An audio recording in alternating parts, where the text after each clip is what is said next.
বাঁচাও, মানে বিপদে পড়লে আল্লাহকে ডাকে, বিপদ সাইরে গেলে আল্লাহকে ডাকে না। তো এই জন্য বলছিল যে যদি পরে চঙ্গারময় তখন বলে আল্লাহ নবী গেলি কই। মমতা বন্দ্যোপাধ্যায় পার্টি করতো, তাকে নিয়ে যা বলছে তো বলছে, কিন্তু এখন তিনি আলোচনায় থাকার জন্য বাংলাদেশে কিছু হলে হিন্দু ট্রাম্প কার্ডে, যেটা বিজেপির রাজনীতির পলিসি বা রাজনীতির যেটা টুলস, সেটা খেলে যে বাংলাদেশে হিন্দুরা অনিরাপদ, তাদের উপরে নির্যাতন হচ্ছে, নিপীড়ন হচ্ছে। এই সরকারের আমলে বাংলাদেশের 53 বছরের ইতিহাসে হিন্দুরা সবচেয়ে সিকিউরিটি ভোগ করছে, সবচেয়ে সুবিধা পাচ্ছে। এবার পুজোয় যে বাজেট দেওয়া হয়েছে, বাংলাদেশের কখনো এই রকমের বাজেট এবং প্রিভিলেজ হিন্দু কমিউনিটি পায় নাই। বিএনপির লোকেদেরকে একটা জিনিস ধন্যবাদ জানাবো আমি এই ক্ষেত্রে, চাঁদাবাজি দমন করতে না পারলে বা সেগুলো আলাদা বিষয়, কিন্তু এই হিন্দুদের পূজায় বিএনপির ভারপ্রাপ্ত চেয়ারম্যান জনাব তারেক রহমানের নির্দেশনা ছিল, সেটা বিএনপির ছাত্রদল, যুবদল, মূল দল এই মণ্ডপে মণ্ডপে টিম করে তারা কাজ করেছে পুলিশের সাথে, আমাদের লোকেরাও করেছে, কিন্তু অবশ্যই বিএনপি এখানে একটা বড় ভূমিকা পালন করেছে, তাদেরকে ধন্যবাদ দিতে হয়। তো এই যে হিন্দু কমিউনিটি এত প্রিভিলেজ দেওয়ার পরেও ওই চিন্ময় দাস একজন ব্যক্তিকে নিয়ে দেখেন, ভারতের পররাষ্ট্র মন্ত্রণালয়ের কথা বলেছে, ট্রাম্পের অফিসিয়াল তার ব্যক্তিগত টুইটার না, আরেকটা টুইটার নির্বাচন বলে খুলছিল, সেখান থেকে টুইট করাচ্ছে এবং প্রো হিন্দু যারা ট্রাম্পের পক্ষে ক্যাম্পেইন করছে তাদেরকে দিয়ে পুরো ওয়ার্ল্ড ওয়াইড বাংলাদেশের সংখ্যালঘু নির্যাতন হচ্ছে, এটা একটা প্রোপাগান্ডা ছড়াচ্ছে। বিপরীত দিকে আমাদের দেশের গণমাধ্যম, সিভিল সোসাইটি, রাজনীতিবিদ, আমরা কি কালেকটিভলি তাদের এই প্রোপাগান্ডার বিরুদ্ধে জবাব দিতে পারছি?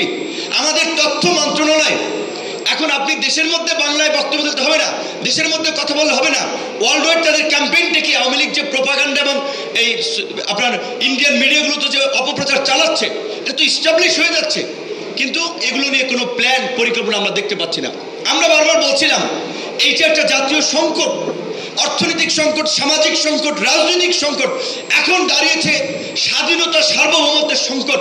এই সংকট মোকাবেলায় জাতীয় ঐক্যের ডাক দেন, সবাই মুখে মুখে জাতীয় ঐক্যের কথা বলছে, কিন্তু বাস্তবায়নের পথে হাঁটছে না, সব দল যার যার এজেন্ডা নিয়ে আগাচ্ছে, কিন্তু পরিস্থিতিটা যে কি হবে, মানে গ্রামে একটা কথা বলে যে যদি পরে চঙ্গারময় তখন বলে আল্লাহ নবী তুই গেলি কই, মানে হচ্ছে গ্রামে এই আপনার যে খেতে যে মই দেয়, তো এখন মানুষ ওইটা ধরেন একজন মানুষ আর কি গরু এবং একজন মানুষ রশি টানে, তো এখন বুলুক্রমে এর নিচে পড়ে গেছে, তখন যে আল্লাহ আমারে বাঁচাও, মানে বিপদে পড়লে আল্লাহকে ডাকে, বিপদ সাইরে গেলে আল্লাহকে ডাকে না। তো এই জন্য বলছিল যে যদি পরে চঙ্গারময় তখন বলে আল্লাহ নবী গেলি কই।